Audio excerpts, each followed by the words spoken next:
UEFA ম্যানেজমেন্টের কিছু কর্মকাণ্ড দেখলে মনে হয় তারা কিছু খেয়ে তারপরে খেলার ফলাফল নির্ধারণ করে।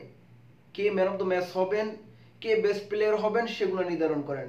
আজকের ম্যাচের মধ্যে চ্যাম্পিয়ন্স লিগে বেনফিকা এবং বার্সেলোনা এই দুই দলের মধ্যকার খেলা, যেখানে বার্সেলোনা আজকের ম্যাচেও 3-1 গোলের ব্যবধানে জয় পেয়েছে এবং দুই লেগ মিলে তারা 4-1 গোলের ব্যবধানে জয় পেয়েছে।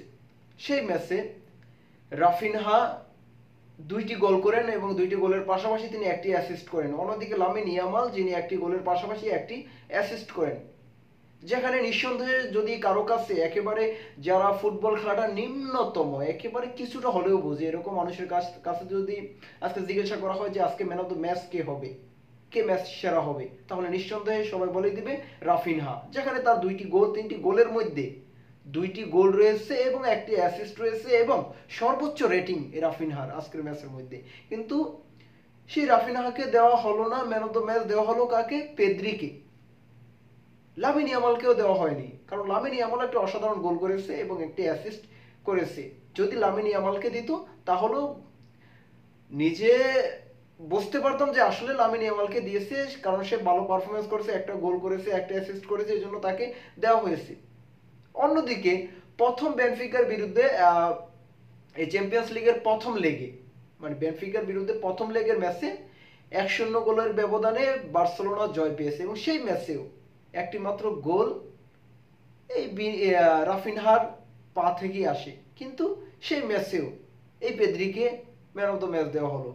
আসলে কি বলবো, কেন পেদ্রিকে ম্যান অফ দ্য ম্যাচ দেওয়া হলো, বা এই যে ওয়েফা যারা ম্যান অফ দ্য ম্যাচ নির্ধারণ করতেছে তারা কি আসলে কিছু বাসা থেকে খেয়ে আসে নাকি, এটা এখন বর্তমানে সন্দেহ হয় এরকম কর্মকাণ্ড দেখে।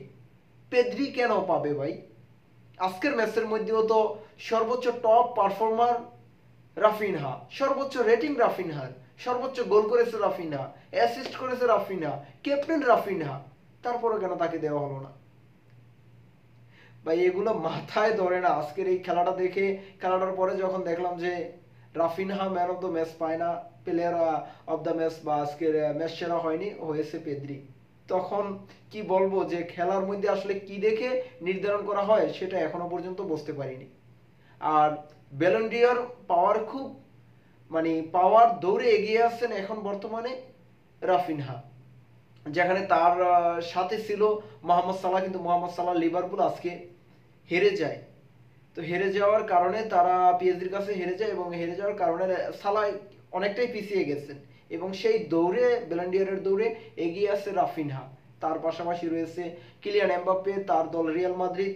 হয়তোবা শেষ পর্যন্ত আমি আশা করি যে ব্যালন্ডিয়রটা এবারের রাফিনহাই জিতবে। রাফিনহা ইতিমধ্যে একটি রেকর্ডও ব্রাজিলের হয়ে করে ফেলছেন। ব্রাজিলের হয়ে চ্যাম্পিয়ন্স লিগ ইতিমধ্যে 11টি গোল করেছেন। এর আগে কখনো কেউ ব্রাজিলের হয়ে একই সিজনে 11টি গোল করতে পারেনি, কিন্তু সেটা রাফিনা ইতিমধ্যে করেছেন এবং সামনে কোয়ার্টার ফাইনাল রয়েছে, সেমিফাইনাল রয়েছে, ফাইনাল রয়েছে।